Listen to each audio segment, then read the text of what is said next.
Hello guys, ഇന്നത്തെ നമ്മുടെ പരിപാടി എന്താണല്ലേ, മറ്റൊന്നല്ല, നമ്മളൊരു പടത്തിന് വന്നേക്കോ. പടത്തിന് പോകുന്നതിന് മുമ്പേ എന്തെങ്കിലും കഴിക്കാൻ എന്തെങ്കിലും വാങ്ങണം. അതിന് കഴിക്കാൻ വാങ്ങുന്ന സാധനം എല്ലാം വാങ്ങിച്ച് നമ്മൾ നേരെ തിയേറ്ററിൽ പോയി. ഇവിടെ ആണുങ്ങൾ നിൽക്കുന്നത്.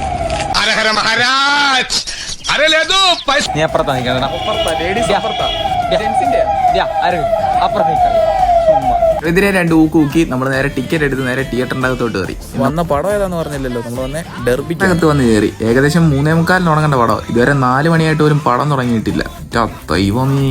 ഇതിന്റെ അവസാനം പടം തുടങ്ങി. പടം എങ്ങനെ ഉണ്ടെന്ന് ചോദിക്കുമായിരുന്നെങ്കിൽ ചില സീൻ മാത്രം കൊള്ളാം, അല്ലാതെ എടുത്തു പറയാനായിട്ട് ഒന്നുമില്ല. അത്യാവശ്യം കുഴപ്പമില്ലാതെ കണ്ടുകൊണ്ടിരിക്കാൻ പറ്റുന്ന ഒരു നൈസ് പടം, അത്രേ തോന്നിയുള്ളൂ, അല്ലാതെ വലുതായിട്ടും തോന്നിയില്ല. പിന്നെ അമീനും കൊള്ളായിരുന്നു. പിന്നെ ഇവര് 3 പേരും പക്കയായിരുന്നു. ഇതൊന്നും രണ്ടും അല്ല, ഇവ കൊറേ നാളുകൊണ്ട് ഈ വിളിച്ചോണ്ടിരിക്കുക. കൂലിക്ക് വന്ന് മൂഞ്ചിയാ, ഇതിനും വന്ന് വലിച്ചു. എന്താ അവസ്ഥയാണ് ഇത്?